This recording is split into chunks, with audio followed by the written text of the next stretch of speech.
Guys, last day ko ngayon ng paliligo rito sa aming isla, sa Apuao Grande Resort or Camarines Norte. Thank you Lord dahil payapa na ngayon ang dagat. Kagabi kasi sobrang lakas ng alon dito at ulan dahil signal number 1. Pero ngayon, okay na siya. Nawa makatawid na ako bukas para makauwi na ako sa Antipolo.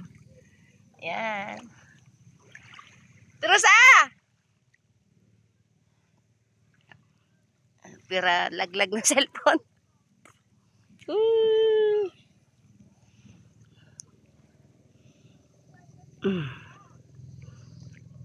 Aray ko.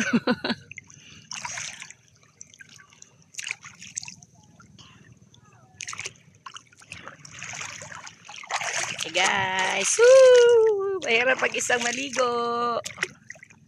Oh, ina. Okay, bye.